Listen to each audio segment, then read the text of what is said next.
Quarta-feira, dia 6 de dezembro, estamos começando mais uma pérola da Palavra de Deus, a partir do capítulo 13 do Evangelho de Mateus, e hoje eu quero compartilhar com vocês a terceira parábola, que é uma dupla parábola, né? É a parábola do grão de mostarda e do fermento.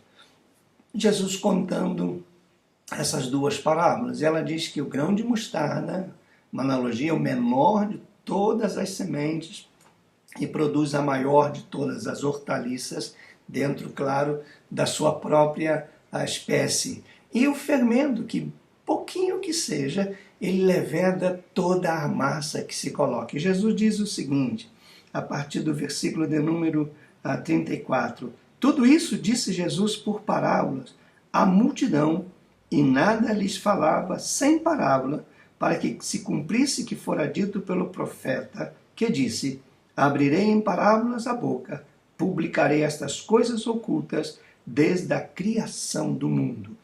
Mateus capítulo 13, versículos 34 e 35. O que tem a ver o grão, a semente de mostarda e o fermento? Notem que nesse capítulo 13, Jesus está fazendo comparações com o reino de Deus. Bom, o reino de Deus, primeiro, ele se assemelha muito facilmente com o grão de mostarda. Parece insignificante, mas quando é lançado na terra, produz a maior das hortaliças. Deixa eu dizer uma coisa para vocês. O reino de Deus pode ser desprezado pelas pessoas, pode ser esquecido, pode ser colocado em segundo plano por qualquer situação, mas no momento em que o reino de Deus passa a ser uma realidade dentro da nossa vida, na nossa terra, né, como estamos falando desde segunda-feira, na nossa vida, ele produz muito. Sabe, muita gente está se negando a pregar e ensinar sobre o reino de Deus. Até mesmo dentro do convívio evangélico se ouve muito pouco sobre o reino de Deus, como se fosse uma coisa do tempo de Jesus para aquele tempo. Não, o reino de Deus é para hoje, é como um fermento que pouquinho, mas leveda, faz da beleza, dá sabor, dá forma a massa, que sem o fermento é intragável. Assim como o mundo, assim como a minha vida, assim como a sua vida sem o fermento de Deus na nossa vida é nada. E é interessante que ele fala assim, o fermento é como que a mulher toma e introduz em 3 medidas de farinha até tudo está levedado. Olha, gente, deixa eu dizer uma coisa para vocês. Quando eu começo a estudar essas parábolas, eu fico fascinado com a forma simples de Jesus colocar as grandezas do reino de Deus. Por isso o profeta tinha dito que, por parábola, ele ia publicar coisas ocultas desde a fundação do mundo, desde o início da criação.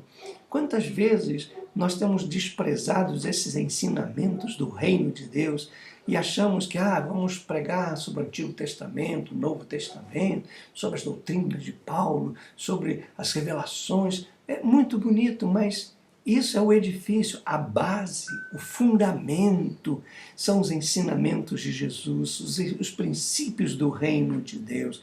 Nesta quarta-feira, eu gostaria que você fizesse uma experiência. Diz aqui no versículo de número 31 que um homem, pegando a semente, semeou no seu campo.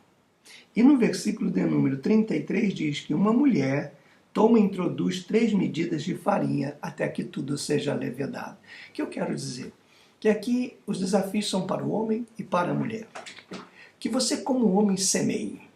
Você possa semear no seu campo esse pequeno grãozinho de mostarda que olha, você vai ver como a sua vida vai mudar.